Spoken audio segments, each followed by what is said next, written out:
For me mamo akwaba bill at the Barras Media GH. So Abusia, enyina yedim say on the 7th of December 2024, there was general election ewo Ghana maimu. Na franka tufuo mienu titire wa yenim se sede tie bia omumu baako ene babedi Ghana abandwa kese no so no ene Dr. Alhaji Muhammadu Bawumia a wogina mu diama MPP ena yewura the former president of the republic John Mahama also ejinam ama NDC abusia Dr. Alhaji Muhammad Bawumia oye the MPP Franka Tuni kese no e the challenge abeto abonten say ohia say the former president and the presidential candidate for the NDC John Mahama one no ebegina simpie baako na won atoto won ho ano na won yi ano na akoye se Mahama entumi emma forward because of say onim say oba sabio Dr. Alhaji Muhammad Bawumia ebegu nanimase yopo enti na ose omma na wei ama na beye ensem bebre wo man mu obinom se adentia sabio your former president adwan afri such an invitation na Dr. Atwen Mahama still are nowhere to be found. Now when a doctor say okay, no problem. So I'm going to handle this issue by myself. And the Dr. Alhaji Muhammad Bawumia born a modern organizer a connection, a connect, and as you can say town hall meeting with the youth of the country, where he decided to explain to the citizens of the country dear one akoma so dear dana dream dear opese onye dear nti a opese mra no medi Ghana man so abusia ebaya will say you can't believe it, but truly enra speech the vice president and the candidate for the MPP editor abonteno na efata so we Ghana ni ba ubenya biatie na odi bia to tim na watie ensema papa we ejina anan so for more than 1 hour or the two Ghana for nyina anim abushoni say ha ras media. What we do is to make sure say a good president is being chosen on 7th December. And in tia anything that Dr. Alhaji Muhammad Bawumia does, we try say yede beba ha na won so wanya bi atie abushia me pese me no nyina nkonko tie Dr. Alhaji Muhammad Bawumia ni speech or the eto Ghana for especially the youth anim na fa bi two team na tie bi na tell who say why you should vote wisely on the 7th December.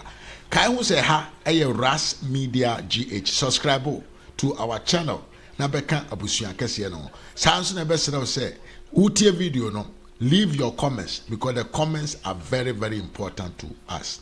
Yankone konko tie Dr. Alhaji Muhammad Bawumia yeba sign atwaso.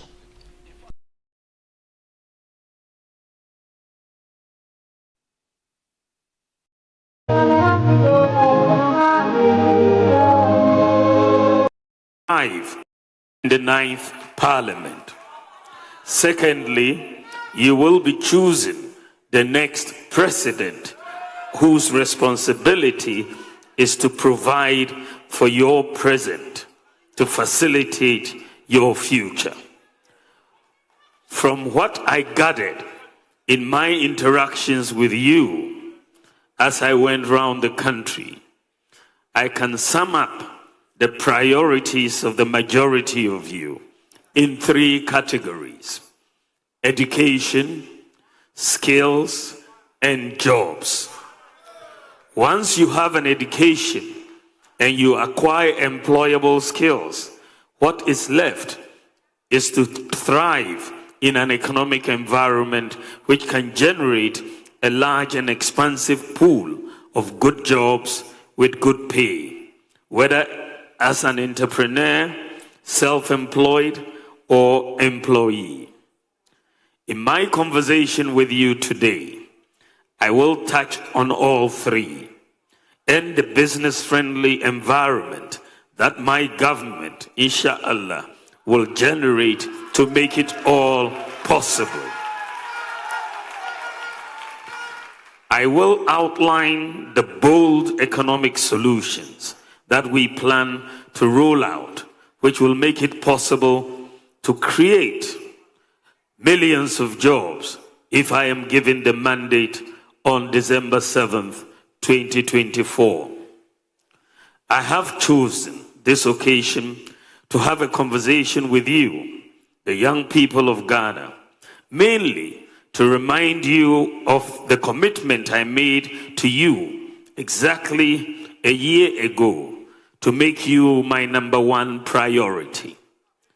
My commitment is to transform Ghana, to build on the economic recovery we are witnessing by introducing bold, business-friendly policy initiatives from January 2025, which are designed to stimulate significant economic activity. I am confident that these initiatives will create the large pool of diverse jobs that the young people of Ghana desire and deserve. Distinguished ladies and gentlemen, just to give you a little indication about my faith in what is possible for us to achieve together, beginning January 2025. The growth of the Ghanaian economy has been revised upwards to 4% for 2024 and higher in 2025.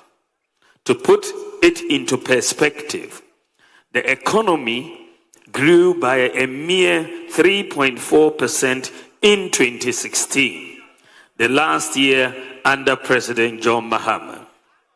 In fact, in 2025, Standard & Poor's is more buoyant with their forecast at 5.4%. I am even more optimistic that it is possible to do even more if, with your vote, you elect me as your next president and we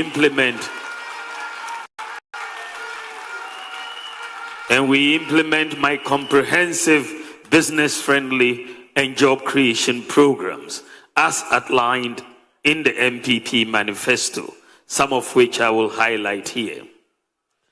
I'm seeing from the online numbers as I speak that more and more of you are watching and listening to me live across the country and beyond.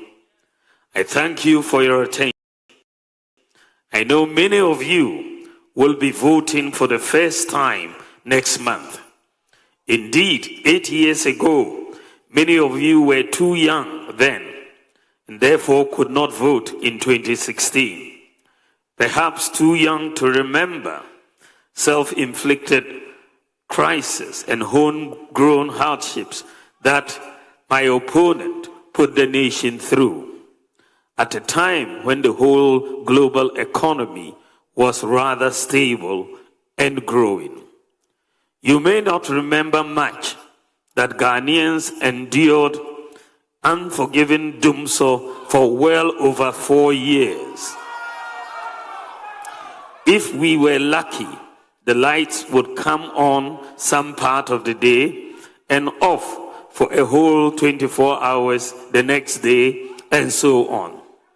Barbers and hairdressers worked to earn just enough, if they were lucky, to pay for diesel for the small generator they had borrowed. The situation led to severe low productivity across board. Factories could not stay open for months, let alone 24 hours. And several Ghanaians lost their jobs as a result of the bad leadership choices of my opponent. The banks were bleeding. Some senior high schools had to shut down because the government refused to pay their feeding grant for 2 years. In 2016, just a few years after we became an oil-producing country, Ghana's economy, to the shock of the world, suffered its lowest growth rate for more than a generation. The situation was so bad for young people that a new group was formed with impressive membership nationwide. The name of that group was Unemployed Graduates Association. Coincidentally, the president then is the same man who is my opponent, or who would be my opponent on Saturday, December 7th. I know some of you may not be too eager to vote. I do not blame you if you have bought into the view that all politicians are the same and that your vote won't make any difference. But that is not so. I can tell you that your vote can make a big difference. I will tell you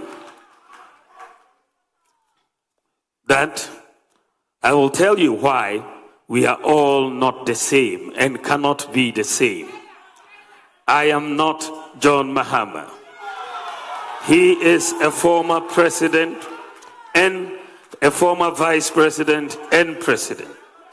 I am a vice president who has never been president before, who is asking you for the opportunity to lead and show what I can do if offered the opportunity this December. You can trust me to protect the public purse and use it selflessly to serve you. To the young voters of Ghana, I will say to you, do not switch off. I ask you to get involved. December is about you. December is about who can deliver for you, for your future, whom you trust, who has the integrity, the vision, the energy, the competence, the sense of where the world is today and your place in it, who has the humility to serve you and the decency not to insult you. I shall plead with you to make an informed choice. It is a choice between the one who had his chance and blew it and the other who is asking for a similar chance but to deliver with it, which is me. The decision is yours to make, not to bring back what was discarded in the past, but to vote for your future. If your priority is, as I suspect, about how to build strongly on the economic recovery that is before us, then I will plead with you to vote for me because of the vision and solutions that I have for you and the country and the leadership discipline and determination that I possess to see them through. My own core values, God-fearing, tolerance, integrity, honesty, discipline, hard work, and inclusivity. My can-do attitude, my rejection of the tag of impossibility, my passion to unleash the creative energies of the youth, my compassion for the poor and vulnerable. All these align perfectly with the hopes and dreams of the young people of our country, rich or poor, north or south, educated or not, skilled or not, rural or urban. That is why I'm asking you to vote on December 7, 2024. Place your trust in me, and I shall not disappoint you. As Vice President since 2017, I have not had the luxury to write my autobiography. So please make do with this short bio.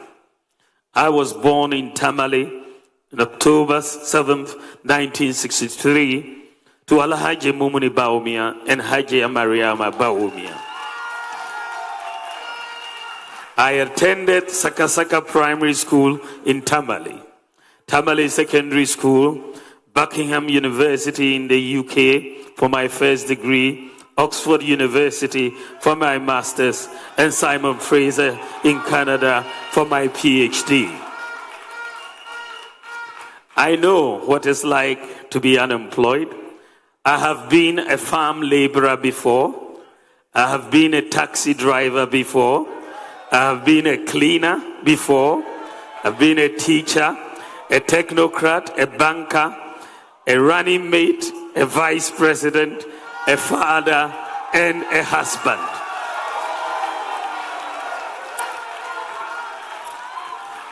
As a technocrat, I worked at the Bank of Ghana, rising to become deputy governor before entering into politics as Nana Addo Dankwa Akufo-Addo's running mate in 2008. As vice president during the period that the world faced its worst global health pandemic in modern history and the worst cost of living crisis since the Great Depression of 1933, I believe I have gone inside the oven and come out baked and ready to take over and lead to solve.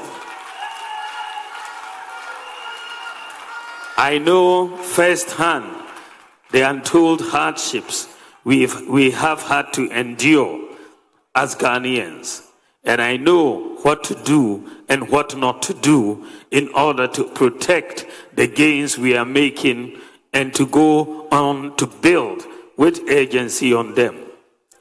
I opted for politics because I knew and even believe now more than ever that politics is a powerful tool for a greater good, but only if in the hands of a leader who means well, knows how, and has what it takes to make a difference. I know I have the character, the experience, the vision, and the policies to address the concerns of the young people, and it is for this reason that I've asked to have this conversation with you today. Over this year alone, through my Youth Connect and other fora across the country, I have engaged with you, the youth, and listened to your fears, concerns, and aspirations. And I have been inspired by the ingenuity and can-do spirit of the Ghanaian youth. When I say to you today that your concerns and aspirations are my top priority items, I mean it from every sinew of my body. Indeed, I have been consistent right from the onset in making the destiny of the youth of Ghana my utmost priority. As I said in my acceptance speech as presidential candidate a year ago, and I quote, "I have my own vision and my own priorities." Given the opportunity by you, the people of Ghana, to lead, I shall govern as my own man with guidance from God Almighty. My vision is to build an inclusive, food self-sufficient, job-generating, data-driven and systems-based nation that will fully participate in the global digital revolution to solve our problems, and also usher in a golden age of benefits from our natural resources. I want to lead a nation that improves and unleashes the talents of our youth and offers good jobs with good pay and sustainable growth with macroeconomic discipline. As presidential candidate of the New Patriotic Party, this is my commitment to the youth of Ghana. The talent of our youth in various sectors, such as information technology, robotics, entrepreneurship, creative arts, sports, and so on, is just amazing. When we bring the we will surely build a mighty nation. Together we can transform this nation and do even more in many areas. I therefore invite the youth, particularly the Gen Zs, to join me in this journey of great possibilities. I have a place for you. Ladies and gentlemen, true to my quest for inclusivity, I want to ensure that the specific needs of young people are sufficiently addressed by my government, if given the mandate, because I see that as vital if we are serious about making a difference in the long term.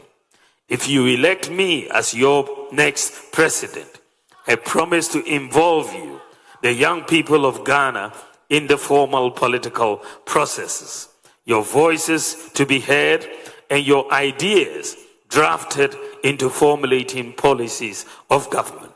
My goal is to lead a government that makes our young people a positive force for a change that they themselves seek and our nation desires, which I know is necessary for the peace and integrity of our democracy.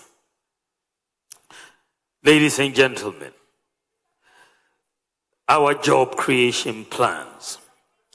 The government, recognizing and understanding that there are conditions that create sustainable and decent jobs, has implemented numerous policies to this effect. And in the first case, when we came in, we were clear in our view that we should create and expand educational opportunities for everybody. The free SHS policy, with about 5.7 million beneficiaries, is one of the critical policies to lay the foundation for decent and sustainable jobs in the future.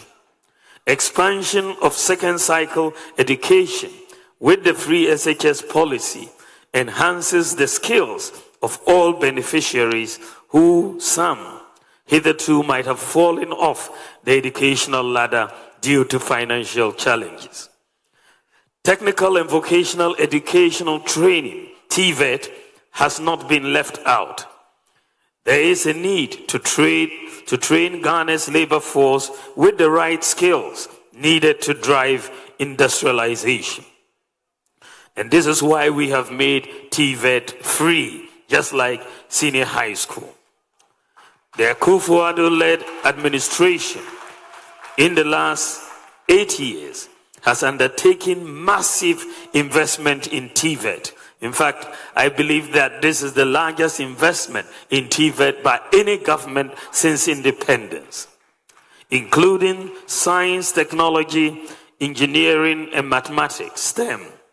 The vision is to prepare the country's emerging labor force with the right training, skills, and education for the fourth industrial revolution. More so, this is also to address the mismatch between skills of the labor force and the demands of industry. My government will build on this by expanding educational opportunities for all. My government will, among other things, increase the stock of student accommodation in our universities and other public tertiary institutions to address the housing deficit on our campuses and make them affordable. We will introduce free tertiary education scholarship for persons with disabilities to remove financial barriers to pursuing their educational goals. We will also set a quota for the recruitment of persons with disabilities in all government recruitment, and also provide incentives to the private sector to recruit persons with disabilities. We will expand the eligibility for the student loan scheme to include all post-secondary students, including certificate and diploma programs, and prioritize and direct a significant proportion of national scholarship schemes towards training and skills development. Will protect and enhance the free SHS and free TVET, which is truly transforming lives and changing the life outcomes for millions of people. We'll continue to develop additional infrastructure for our educational institutions to meet the increased numbers that are resulting from the free senior high school policies. Distinguished ladies and gentlemen, a conducive economic environment is a prerequisite for decent and sustainable job creation. With our philosophy of economic liberalism, we believe it is our responsibility to create an enabling environment for the private sector, which we believe is our engine of growth to flourish. Among other things, a stable macroeconomic environment is paramount. My government will reduce the fiscal burden on government by leveraging the private sector. Under the two-term administration of His Excellency Nana Addo Dankwa Akufo-Addo, we have put in place many social safety nets, like free SHS, free TVET, and so on. With all these social safety nets in place, my government will now focus on jobs and wealth creation by the private sector for all Ghanaians.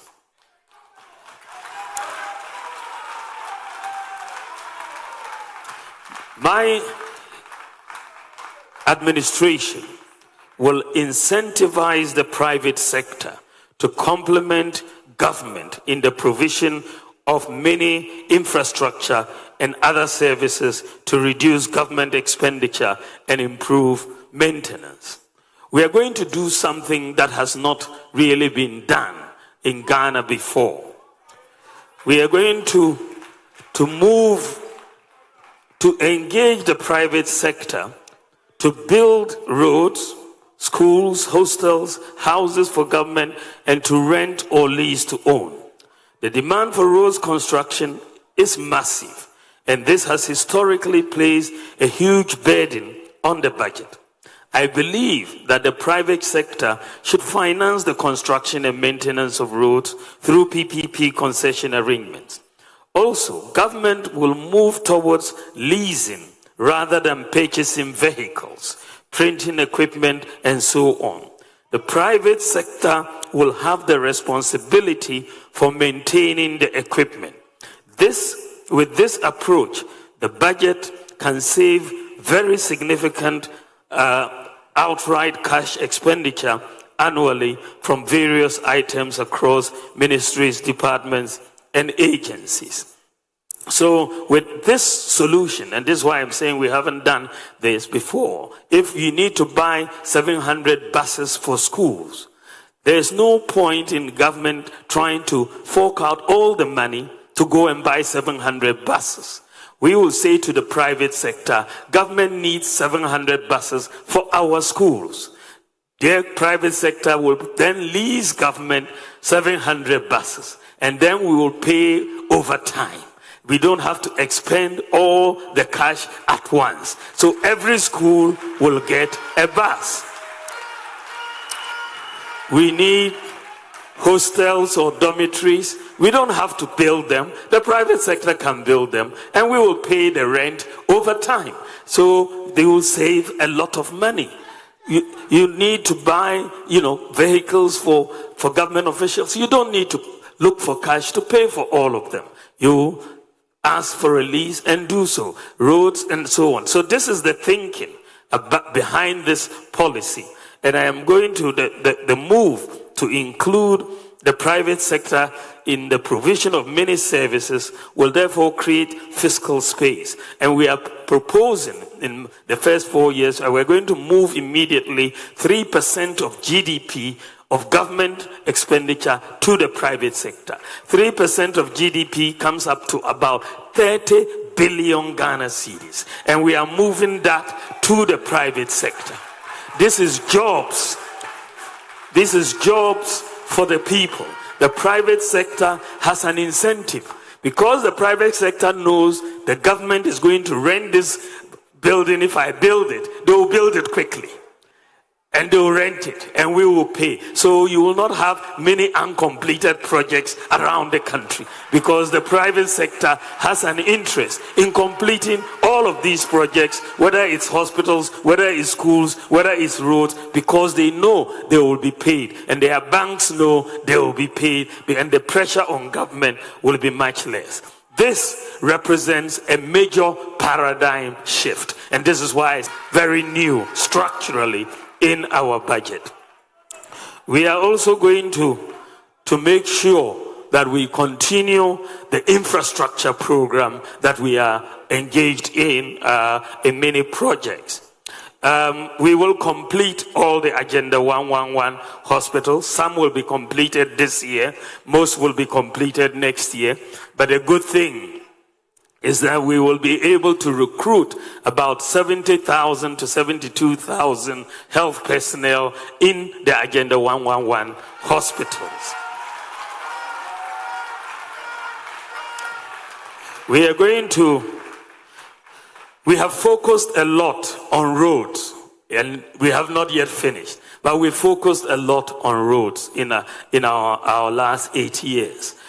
You've seen that we've done probably 3 to 4 times more roads than the previous government has done. We focused a lot on roads, but my focus, in addition to roads, by the grace of God, when I am president, I want to focus on railway. Railways are going to be very transformational for this country. We have to link our resources with the ports and other areas. So I'm going to focus on 2 major rail lines, the Eastern Line going to the north and the Western Line through Kumasi, Obuasi, and all of those areas to West Takoradi.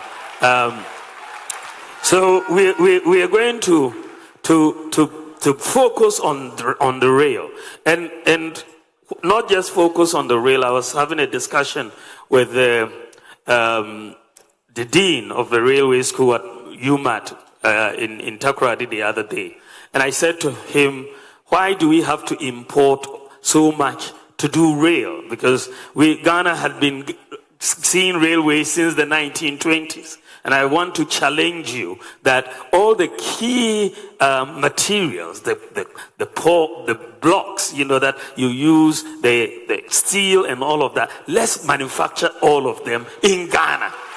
Let's manufacture all the materials here in Ghana. Let's not import them.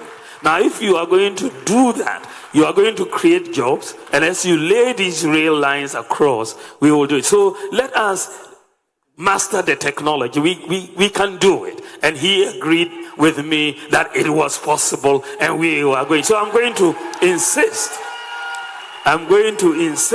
that we make all these blocks. I mean, we're even importing concrete blocks from abroad for our rail.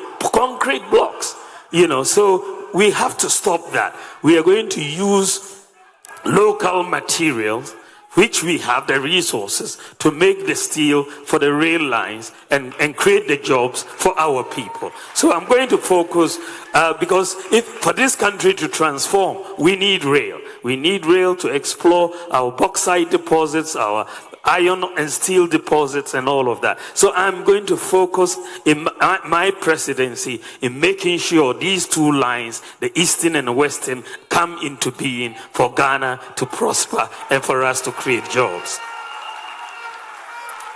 You will also see that in addition to this, government is commissioned the petroleum hub in Jomoro, the Izima area, and this is a major project. It's a $60 billion project, and the portal has been opened, and we are going to be able to see all the estimates come up with around 780,000 jobs for the petroleum hub. 780,000.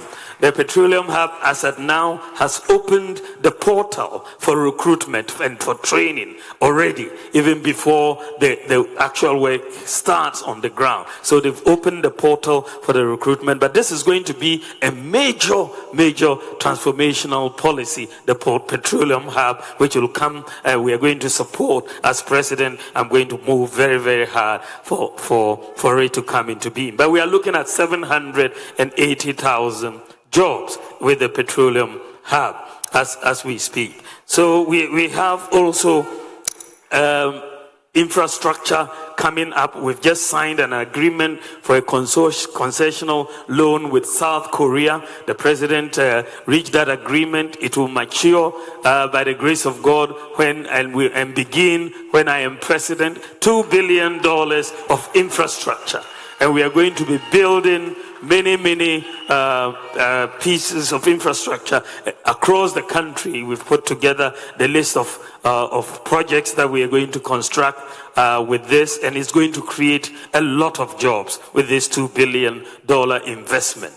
Ladies and gentlemen, as stated in our manifesto, my government has far-reaching policies and programs that will drive and create the needed employment opportunities. We will support the growth of businesses by the following policies, because we are a private sector. This is going to be a private sector government in a sense, because we are going to lift up businesses in the country and make them grow and prosper. The policies that we are going to implement include the following. We will implement a policy that is also new. We're going to use government's purchasing power to stimulate industrial expansion and business growth, which will help create jobs by rolling out a Buy Ghana First policy. Buy Ghana First policy, under which all goods and services procured by the public sector will first be filled by goods and services produced locally. So the other day I visited the Volta Star Textile Company in Joapong. And when I got to Joapong, they took me around their whole factory. And then it was clear that they were doing all sorts of textiles, school uniforms for all the schools and all of that. But they told me that somehow we were no longer buying from them. These uniforms and materials were now being imported from abroad for the schools. And I thought, no, that is wrong, because that means we are creating unemployment. We need to rethink as a country and be smart in that regard. So I thought very quickly. I said, we will implement a Buy Ghana First policy. And we are going to back it with law. So, if the Ministry of Education is to procure school uniforms, first look into Ghana. We have a lot of factories. We have a lot of tailors. Let's buy it from Ghana first. Then we will create the jobs in Ghana. So we are going to implement the Buy Ghana First policy, and we are going to back it by law. And it should require some amendment of the Public Procurement Act as well. But we are going to do it because it's in the interest of our country.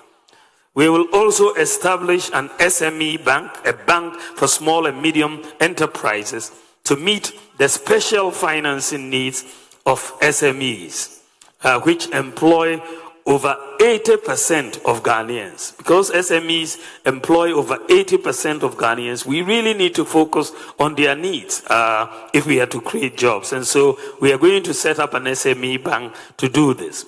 We will also incentivize Ghanaian startups in selected strategic sectors with investment tax credits for the first 3 years of their operations. Startups go through a lot of problems, especially in their first 3 years of operation. They don't make money. They are really trying to get on their feet. And so we will give them investment tax credits for the first 3 years to enable them to stand on their feet, to be able to create the jobs that we want them to do. I'm also going to implement a shift in electricity tariffs structure to a regime in which commercial rates are either equal to or lower than residential rates, never higher. So, businesses complain a lot that, they pay more than the residential consumers, and that should not be the case. Businesses, by nature, as you see globally, should normally be paying less per kilowatt hour than the residential rate. So I'm going to make sure we engineer the change in that structure. Furthermore, I'm going to reduce the cost of power to businesses and households by bringing on board 2,000 megawatts of solar power and incentivizing users. Ghana needs to move towards solar power. We are too dependent on oil and gas. We need to get solar power. God has given us the sun for free. We have the technology to harness the solar power. We have started, and we can bring in initially at least 2,000 megawatts. And I believe that these move towards solar power can enable us reduce the cost of power by 50% to households and industry. But 2,000 megawatts of solar power will require a lot of solar panels to in the context of solar farms to generate that electricity. Because of the quantum of solar panels that we are going to require, I'm not going to encourage the importation of solar panels. I'm going to insist that we set up the factory here in Ghana to manufacture the solar panels right here so that we can master the technology, reduce the cost, and also be able to export to other countries. So we are going to push to bring the technology to Ghana. I'm also going to create special economic zones, which will be in collaboration with the private sector at our major border towns like Aflao, Paga, Elubo, Sankasi, and so on, to enhance economic activity and increase our exports as well as reduce smuggling. Ladies and gentlemen, I come to my proposals for tax reform. To support the private sector to create jobs, I will introduce a tax regime that is easy to understand, easy to comply with, and easy to enforce, and that is not subject to so much discretion. A year ago, I asked my team to do some research on the countries in the world with the most competitive tax system for businesses and for job creation. They looked at the research, came back and said that the most competitive country in the world as far as tax system is concerned was Estonia. So I took a team and we traveled to Estonia. We met with their prime minister, their president, the tax authorities, and we understood their system. They operate a very simple tax system, and that is a flat tax system. And so, having looked at all the different systems, I believe that a flat tax system is very, very good for Ghana. And so my government will implement a very simple citizen and business friendly flat tax system. A flat tax of a percentage of income for individuals and businesses with appropriate exemption threshold set to protect the poor. With the new tax regime, your tax return will be very easy to complete. We will also simplify our complicated corporate tax system and the VAT regime.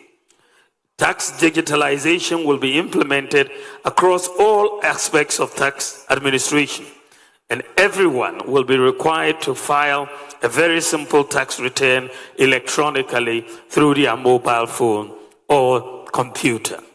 Under this new regime, there will be no need, for example, for the GRA to send officers to go and sit in shops. E-invoicing, as being implemented by the GRA, will be extended to all companies.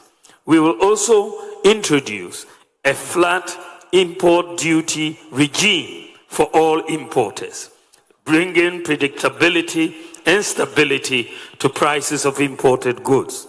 Furthermore, we will harmonize port charges to align with charges in competing regional ports, particularly Togo. Our duties at our ports cannot be higher than the duties in Togo. So we will be the same or we will be lower. Ladies and gentlemen, to start the new tax system on a clean slate, my government will provide a tax amnesty. That is a complete exemption from the payment of taxes for a specified period and the waiving of interest and penalties up to a certain year to individuals and businesses for failures to file taxes in previous years, so that everyone will start afresh. So a tax amnesty is coming for our businesses. Ladies and gentlemen, I want a Ghana where we can sustain food security and create jobs through the application of technology and irrigation to commercial large-scale farming. I will prioritize irrigation. For that matter, the Pualugu Dam, I will prioritize its construction by using private sector financing to crowd in grant financing. We'll also work with the private sector to create agricultural enclaves in each region based on its comparative advantage, with processing facilities in the food processing facilities in the enclaves. We'll invest in research and development of digital and AI technologies aimed at improving production, reducing post-harvest losses, and packaging agricultural produce for freshness, longer shelf life, as well as farming under arid conditions as well. We will also redirect the Agri Development Bank to expand its financing and guarantee lines through the SME Bank to support entities engaged in manufacturing of value-added agricultural products which are consumed in large quantities. I will also establish district agric mechanization centers in all farming districts in collaboration with the private sector. Just as we have done for the road sector and given every district, equipment for road construction, we are also going to give every district equipment for farmers in that district who will need those equipment. Ladies and gentlemen, under a housing for all policy, I will also have a major focus on the provision of public housing in the same manner that Singapore did. We will partner with the private sector to build large housing estates without the government having to borrow or spend. The housing market holds the key to millions of jobs. Architects, masons, electricians, plumbers, roofers, and so on. Unfortunately, however, our housing market is very, very feeble and relatively undeveloped. The mortgage market in the United States, for example, is some $12.5 trillion US dollars. That in the UK is about $250 billion US dollars. But in Ghana, our mortgage market is about $250 million US dollars. My government will unleash the job potentials of our housing market by completing the ongoing digitalization at the Lands Commission. Title to land should be easy to establish online without reliance on land guards. Chiefs who hold stool land will be allowed to register stool lands without initially paying a fee. Many of them are not able to register their large tracts of land because there are fees associated with the registration. And so they don't do so, and then you have a lot of land disputes coming up. We are going to allow all the chiefs to register all their lands free initially. When they sell, then we can get our fee at the time they sell. With this, once we digitalize the land registry and title, banks and other lenders will be able to establish title to different properties easily and provide mortgage lending accordingly. Furthermore, my government will ensure that a variety of accommodation types are available to meet different pockets and needs, such as social housing and affordable housing. Ladies and gentlemen, As president, my government will usher Ghana into a golden age for the maximization of the benefits from our natural resources like gold, lithium, bauxite, and so on, to create more jobs. The key to doing this is value addition and Ghanaian participation. We need a new paradigm in natural resource contracts. Some of the key policies we will implement to maximize our benefits from our natural resources will include formalizing, regularizing, and regulating environmentally sustainable small-scale mining. Our goal would be to help grow small-scale mining companies into large-scale companies with capacity building and assisting them to access financing to acquire equipment. In line with this, we will license all miners doing responsible mining. District mining committees, including chiefs, will provide the initial temporary licenses. Every Ghanaian in small-scale mining will register under the Ghana Small-Scale Miners Association with their Ghana card. And we will, in collaboration with the large mining companies, convert abandoned shafts into community mining schemes. We will also open more new community mining schemes, and district mining committees should be responsible for reclamation and replanting. We will set up state-of-the-art common user gold processing units in mining districts in collaboration with the private sector, and will provide traditional authorities something new, which is an equity share in all mining concessions under their jurisdictions. My government will also conduct an audit of all concessions with various licenses and new applications. This will allow government to know licenses that have expired and non-compliance with licensing conditions.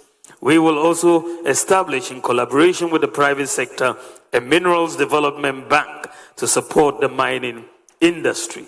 We will reduce the minerals export tax to 1% to discourage smuggling. And we will establish, through the private sector, a London Bullion Market Association, LBMA certified gold refinery within my first 4 years. We're also going to make available.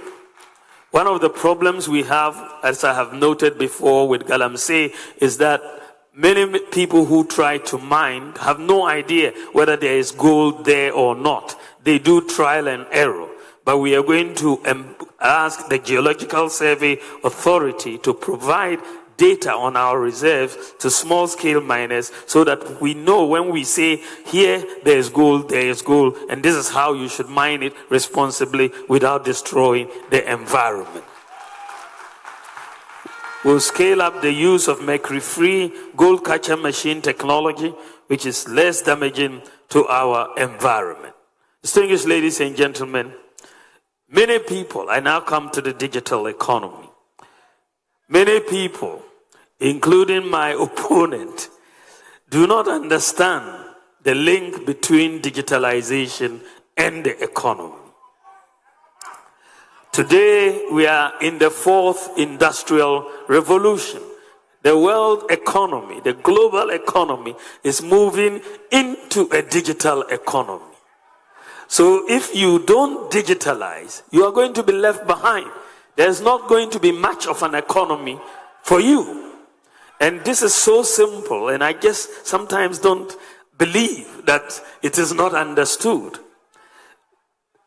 Recently, I think this was last week, I launched the Go Ride app for our local taxi drivers who were being taken out of business by Uber and Yango and Bolt and so on, because they did not have the ability to also digitalize their operations. So we have helped the local taxi drivers to create a domestic app, which is Go Ride. And you know, once we said we were going to do that, people said, but what has this got to do with the economy? You're creating an app. But you don't understand, because Uber, one app is worth $163 billion. That company, Uber. Ghana, the whole Ghana economy is 75 billion. One app from Uber is 163 billion. Ghana's total economy is 75 billion. So Uber is more than twice Ghana's economy. So it's very important. Today's world, Apple, the company that makes apps that we are all using on our iPhones, is worth $3.5 trillion. $3.5 trillion. That is 46 times the economy of Ghana. One company. Microsoft is 40 times the economy of Ghana. So if you don't understand that digitalization is the future, then you'll be stuck in the past. Then the rest of the world will go and leave you. I believe that Ghana needs a leader that can think about the future and that doesn't want to get stuck in the past. And so when we came into government, we started putting all the pillars that will be necessary for our digital economy in place. And people didn't understand that. We've done the Ghana card, done the digital address, we've done mobile money, interoperability, and so on. And we are one of the fastest digitalizing countries in Africa right now. I want to build a Ghana where we leverage technology, data, and systems for inclusive economic growth. Because if you don't have technology, data, and systems, then the poor are left out of the system. You have to know somebody. But when you have systems, you can pick up your mobile phone and renew your national health insurance without knowing anybody. You don't need to pay any bribe. You can apply for anything and receive it just on your mobile phone. You don't need to pay any bribe. So when I talk about inclusion, this is what I'm talking about. Protecting the poor who don't know anybody. I want us to apply digital technology for STEM, robotics, and artificial intelligence for the transformation of agriculture. Agriculture is an area where it's all technology. If we continue the way we are doing, without science and technology being brought to bear on agriculture, our yields will not really go up as we require. As part of this process, it is my goal to eliminate the digital divide. If you are going to digitalize, then your whole country must be digital. So we want to achieve close to 100% internet penetration in Ghana. We have already made significant progress in this direction by increasing internet penetration. When we came in to office, internet penetration was 34%, right? And then now we have increased it to 70% as of 2023. And so most advanced countries are above just 90%. So we are going to get there, and I want us to get close to 100%. Very soon. So the task in the next 4 years is to move from some 72% to over 90% as exists in advanced countries. And I want to make sure that everyone has access to the internet at affordable prices. It is possible. I want to see Ghana build the digital talent we require for the fourth industrial revolution. You need digital talent. This will mean providing digital and software skills to hundreds and thousands of youth. This, along with other policies, will create jobs for the youth, including school dropouts. In collaboration with the private sector, we will train at least 1 million youth in IT skills, including software developers, coders, to provide job opportunities worldwide.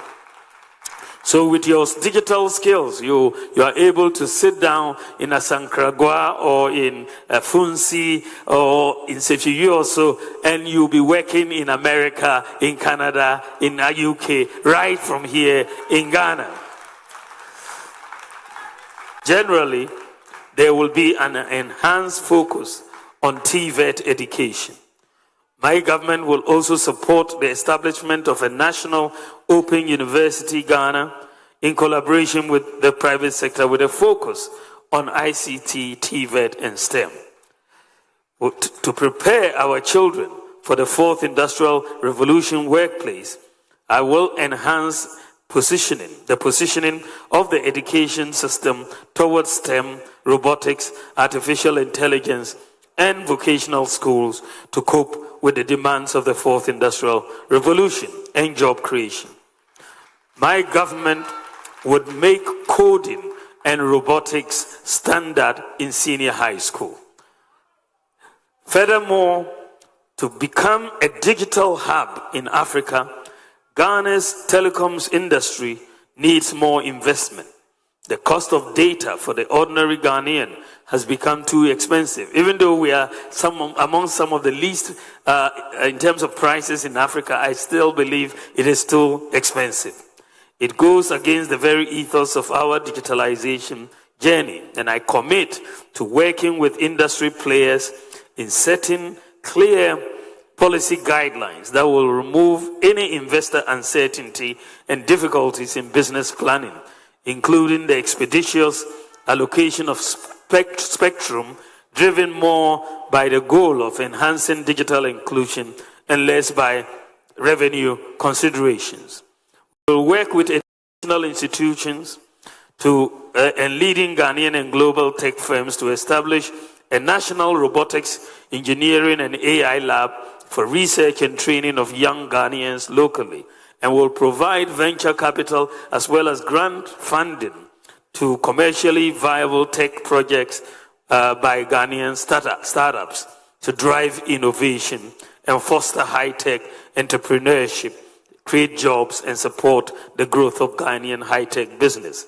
We'll also establish, and this we have already gotten commitment from the central bank, we will establish a fintech fund with a seed capital of $100 million to attract additional private sector funding to support Ghanaian startups, developing payments and financial services solutions, especially focused on region-wide and exportable solutions. One of the things that we have insisted on right from the beginning, and what we are going to continue to do, is to make sure that our tech development is driven by local Ghanaian companies. That is what we have done. If you look at our tech development, whether it's the Ghana card, whether it's the digital address, whether it's the mobile money interoperability, Ghana.gov, e-pharmacy, and so on, we have driven our tech development by local companies, and recently Go Ride and so on. And that helps our job creation locally rather than bringing it from outside. So we are going to continue to do this.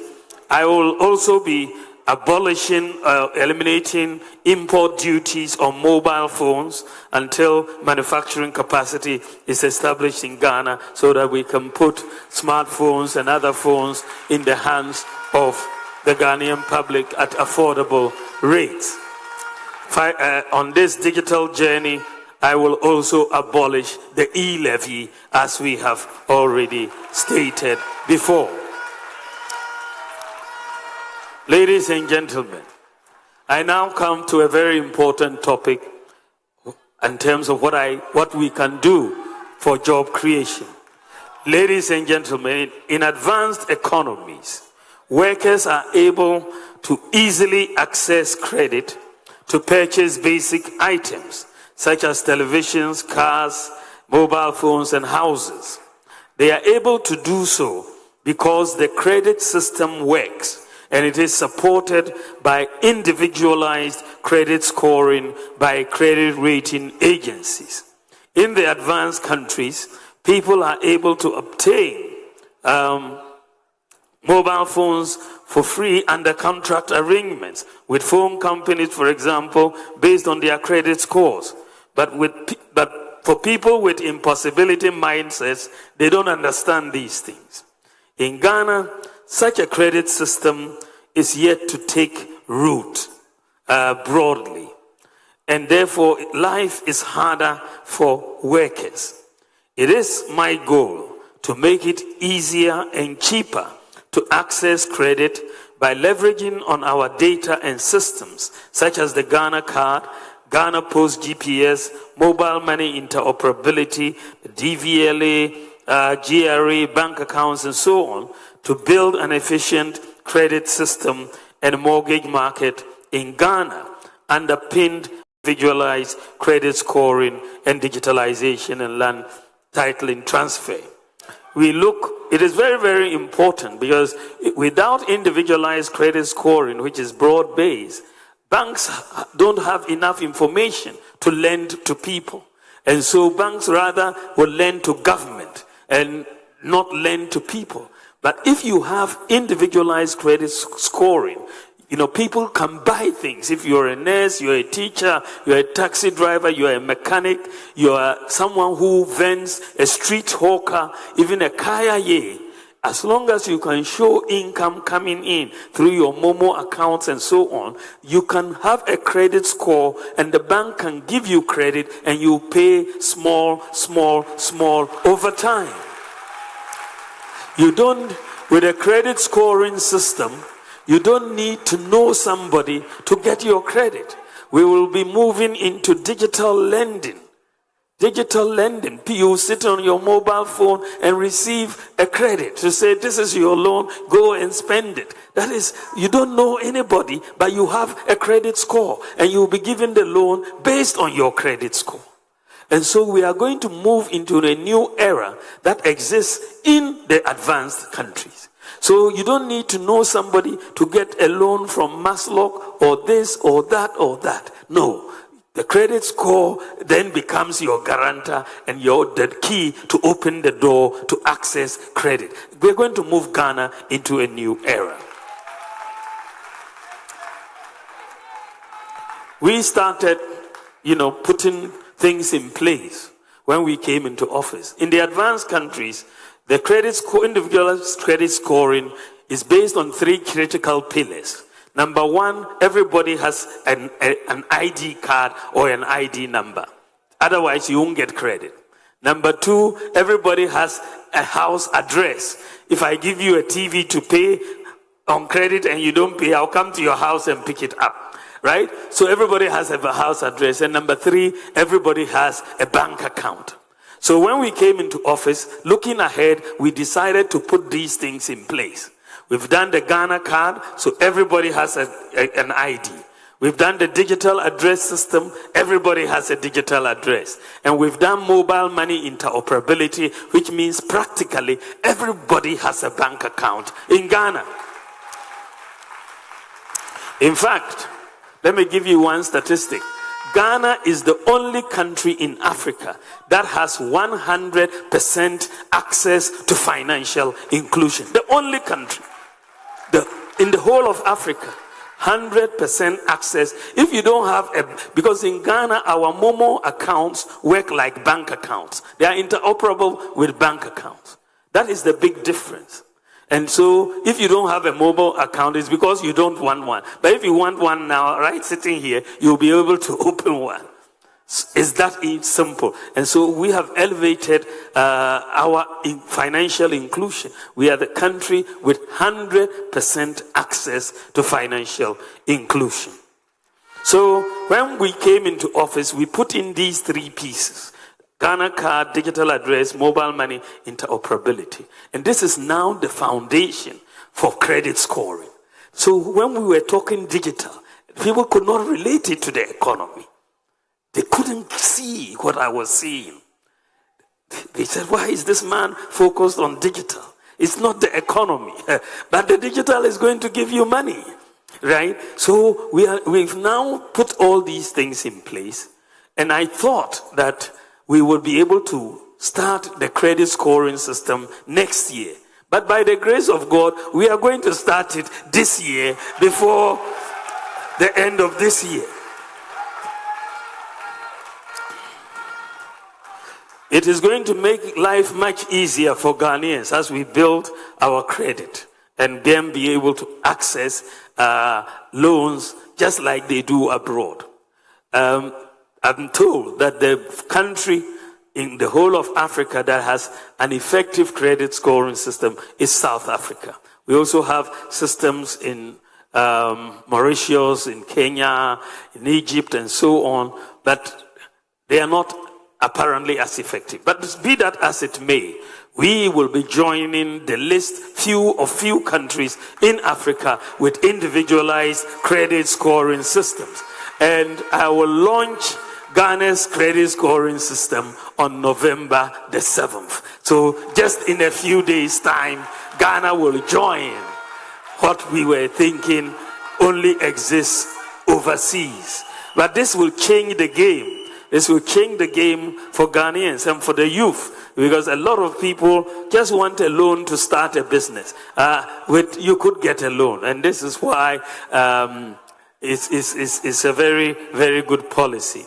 We are going to boost sports, the creative arts, and tourism through our e-visa policies to bring in visitors. Very easy to obtain visas. A visa-free policy for African and Caribbean nationals. We're talking about working and bringing streaming services, streaming apps for digital content. We've already started with the music app, which the private sector is putting together. We want to establish a sports development fund to really help sports development in this country and to upgrade our pitches to meet international standards, also to continue with the AstroTurf construction across all the country. We have done more sports facilities than any government in this country. When we came into office, Ghana had only 3 AstroTurfs, the whole country. Today we have over 150 AstroTurfs and counting. I'm going to make sure, because for the issue of governance is very important in job creation. We're going to work on a digital framework and for automation of government services. I want transparency in government.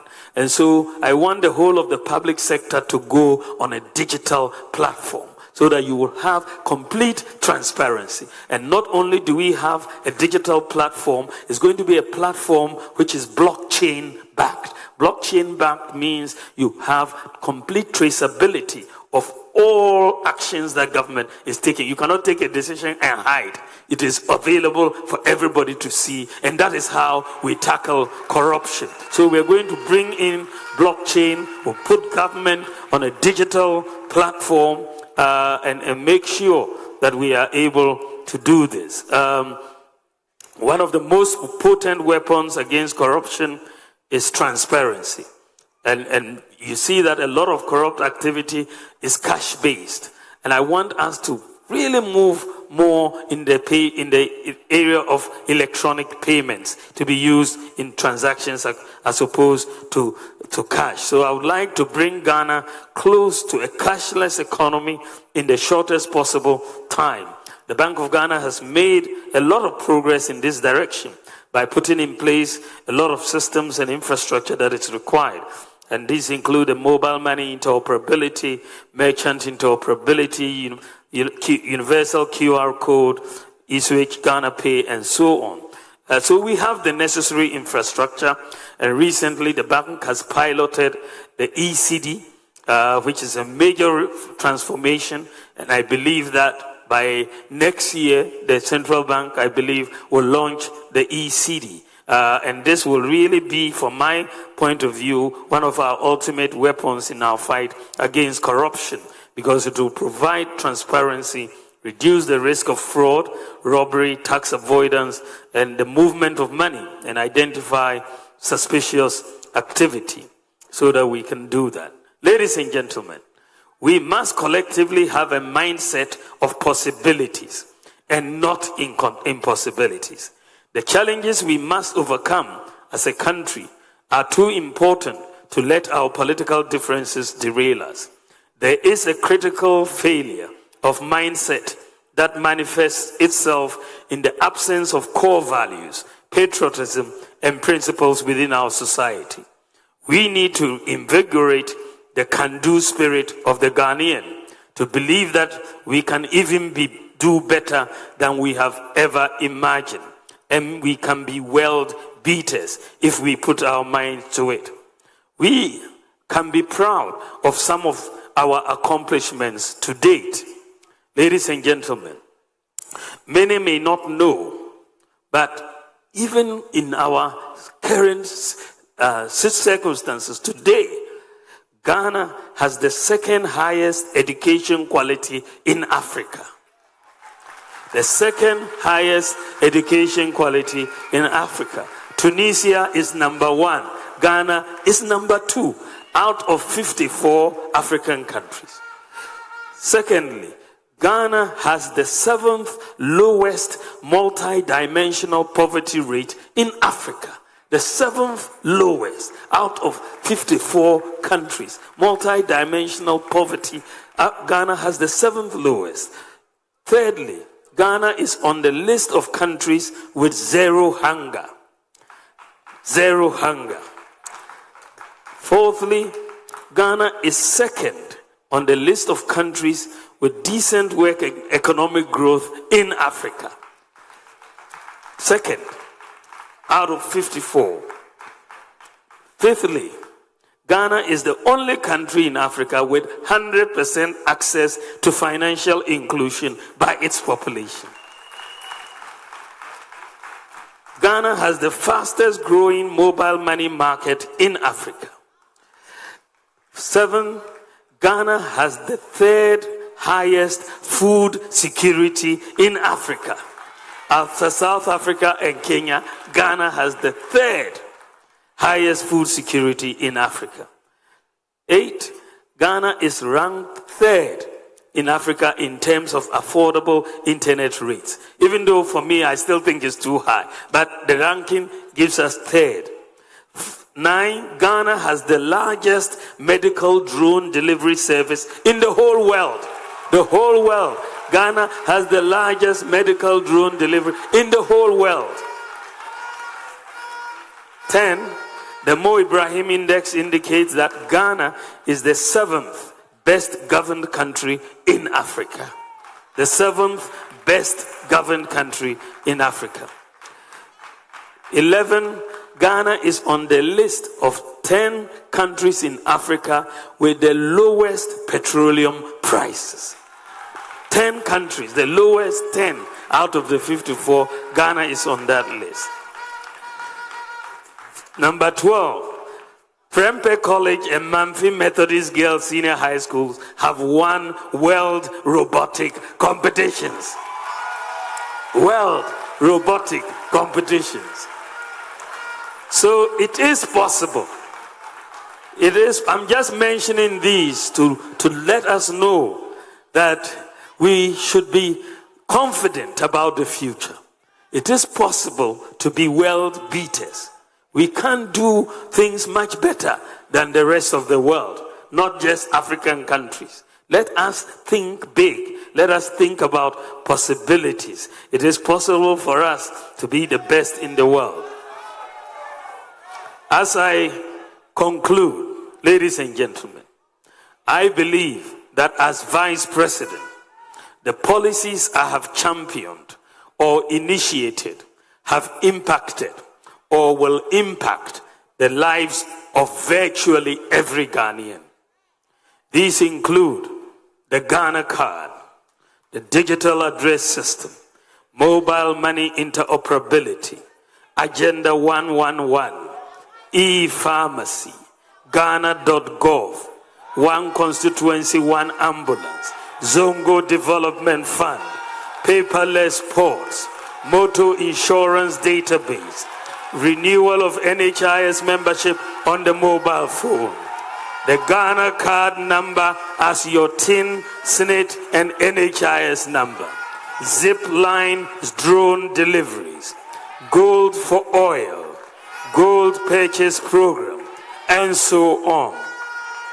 I have 33 such policies to my credit as Vice President. As Vice President, I have 33 such policies to my credit. Through the successful implementation of these policies, I have proven to be a problem solver and a promise keeper. I challenge anyone to mention just one policy my opponent championed or initiated or implemented as Vice President. Just one. Just one. Just one. I have never been President of Ghana before. I am presenting myself to you for the first time to ask for your precious vote to serve you as your president and to continue the development agenda of the MPP. And in all humility, I would like you to give me the opportunity to become one of the most impactful presidents in Ghana's history.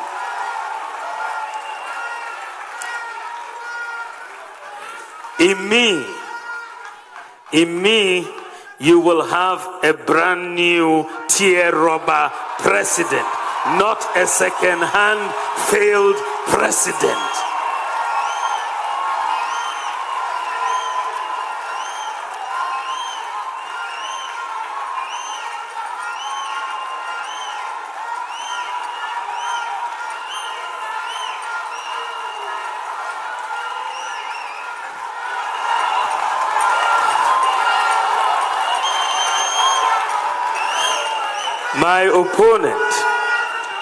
My opponent, the former president, to put it mildly, is very inconsistent. He opposed free senior high school, saying it was bogus and will collapse the economy. But today he says he introduced it. He, as president, introduced the teacher licensure exams, but today he says he opposes it. He abolished teacher and nursing training allowances.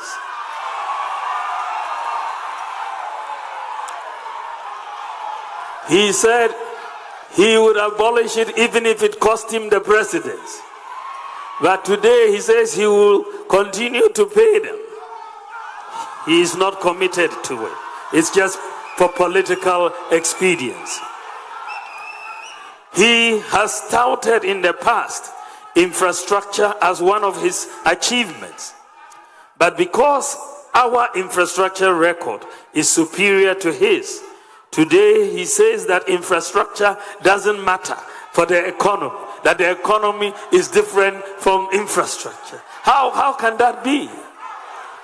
I mean, really, for someone who has been president of Ghana to say the infrastructure doesn't have anything to do with the economy, then I understand why the economy collapsed under his watch. Today he says there is no link between digitalization and the economy. Right?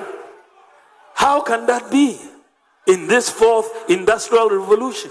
How can we have a leader who doesn't appreciate the value of digitalization in a digital global economy? He should not be allowed close to the presidency with that mindset. He should not be allowed close to the presidency with that mindset. A leader who doesn't understand digitalization in today's world wants to be president of a country like ours, trying to move forward into the future? No. Ladies and gentlemen, his signature economic policy, the 24-hour economy, has defied explanation and understanding. It's basically a case of one day, one explanation, including the rearing of lions and elephants. The latest explanation that I have heard from them is that for one job, you will have 3 shifts and 3 workers. So if you have a school, one teacher will come in the morning, another will come in the evening, and another will come at midnight, including kindergarten teachers. He also says it is voluntary and will be implemented gradually. Erode Nyankopon.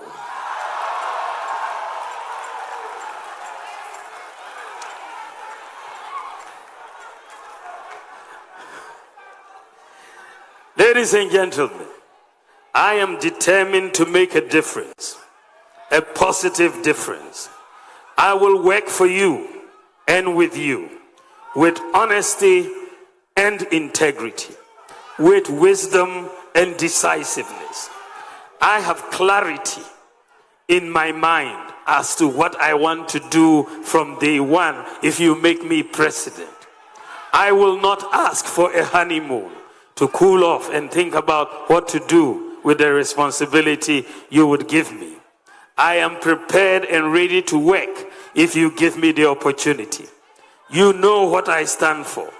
You know my vision. I believe in the ingenuity of the Ghanaian. Together we can succeed in building a progressive society of possibilities, enterprise, compassion, open opportunities, and shared responsibility of every Ghanaian, born rich or poor, born in the north or south, born Christian or Muslim, born boy or girl. To the youth of our country, let me repeat my appeal to you. Our nation is at a crossroads. We are preparing to elect a new president on the 7th of December 2024, and I believe I would serve our nation better as your next president. I am a problem-solving leader. In the last 7 years, I have, with the blessings of President Akufo-Addo, led initiatives to address some of the fundamental problems with public service delivery. I possess the integrity you require in your next president. I believe the Almighty has blessed me with the fortitude of character to ensure the implementation of bold solutions for the future. My track record of public service and international development is public knowledge. My entire career, from an academic through the Bank of Ghana, the African Development Bank, and to the current role of Vice President, has been anchored on competence, diligence, and effective management skills that have contributed to my ability to see projects through to completion. My proven capability to manage and deliver results professionally and transparently sets me apart from the rest in the race. As an experienced professional with unblemished national and international credentials, I am ready to bring that expertise to bear on national governance with the sole motivation to transform this country. Given these and my verifiable personal integrity, I am convinced, ladies and gentlemen, that you will hand the steer to me to usher in a new management style that will give us more results, a paradigm shift in how we manage our resources, and let the benefits of nationhood reach out to every member of society. With humility, I declare that I am a visionary leader who can generate new ideas to confront problems. I have exciting ideas needed for the 21st century. We have done a remarkable job in creating jobs in the last 7 years. Indeed, so far, As yesterday or day before, I checked on the data from Senate and other sources, and so far, from between 2017 and 2024, the latest data is that we've created 2.6 million jobs. 2.6 million jobs. 1.4 in the private sector and 1.2 in the public sector. This is the highest of any government in the Fourth Republic. The highest job creation.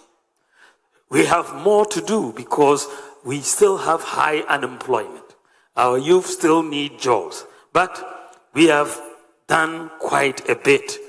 Unemployment is still a major issue, but I'm making a firm commitment to sustain and expand the rebounding economy to address the problem of unemployment.